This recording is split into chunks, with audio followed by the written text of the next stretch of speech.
नमस्कार, मैं हूँ गरिमा। स्वागत है आपका दस्तक लाइव में। आइए बढ़ते हैं हाटपिपलिया की खबरों की ओर। अपने पति की मौत के बाद घर परिवार का पोषण करने में परेशानी के चलते गरीब व मजबूर समझकर जिसे घर का काम करने के लिए रखा और जिस पर भरोसा करके घर की जिम्मेदारी दी, उसी ने भरोसा तोड़कर अपने मालिक के घर में ही रुपयों की चोरी। नगर के शासकीय अस्पताल में पदस्थ डॉक्टर जीवन यादव, जो कि नगर के चापड़ा रोड स्थित पेट्रोल पंप के सामने रहते हैं, डॉक्टर जीवन यादव के द्वारा हाटपिपलिया थाने पर आकर रिपोर्ट दर्ज करवाई है कि मोहल्ले के ही कमलाबाई पति स्वर्गीय पूरण बैरागी मेरे घर पर खाना बनाने के लिए आती है।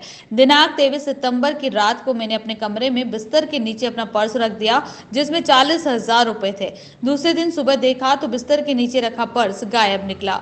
घर वालों से पूछा तो उन्होंने भी पर्स के बारे में जानकारी नहीं होना बताया। जब मेरे द्वारा घर में लगे सीसीटीवी कैमरे में फुटेज देखे तो उसमें कमलाबाई मेरे बेड के बिस्तर को उठाकर पर्स निकाल कर ले जाती हुई दिखी। हाटपिपलिया पुलिस ने डॉक्टर जीवन यादव की रिपोर्ट के आधार पर रुपए चुराने वाली कमलाबाई के ऊपर धारा 381 में प्रकरण दर्ज कर आरोपी महिला कमलाबाई को गिरफ्तार कर बागली न्यायालय में पेश किया है। हाटपिपलिया से रिपोर्टर दौलत मंसूरी की रिपोर्ट। मैं बजरंग चौराहे पेट्रोल पंप के सामने निवास करता हूँ। वहाँ पर मेरे घर पर खाना बनाने के लिए और झाड़ू पोछे के लिए दो भाई आती है। उसमें से एक भाई जो कमलाबाई पति पूरण बैरागी निवासी टंकीपुरा हाटपिपलिया, वो मेरे यहाँ पर प्रतिदिन सुबह शाम खाना बनाने के लिए आती है। मुझे कुछ दिनों से शंका हो रही थी कि मेरे यहाँ सर कुछ पैसे चोरी हो रहे हैं। उसको ध्यान में रखते हुए मैंने सुरक्षा की दृष्टि से सीसीटीवी कैमरे अपने घर में लगा लिए थे।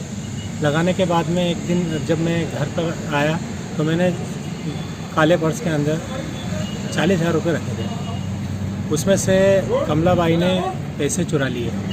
मैं सुबह जब अपने ज़रूरत पड़ी तो मैं पैसे अपने लेने गया वहाँ पर, तो मैंने देखा कि बिस्तर के नीचे पैसे नहीं मिले। फिर मैंने घर वालों से पूछा कि उसमें कोई पैसे यहाँ से किसी ने लिए हैं क्या? उन्होंने बोला हमने तो नहीं लिए।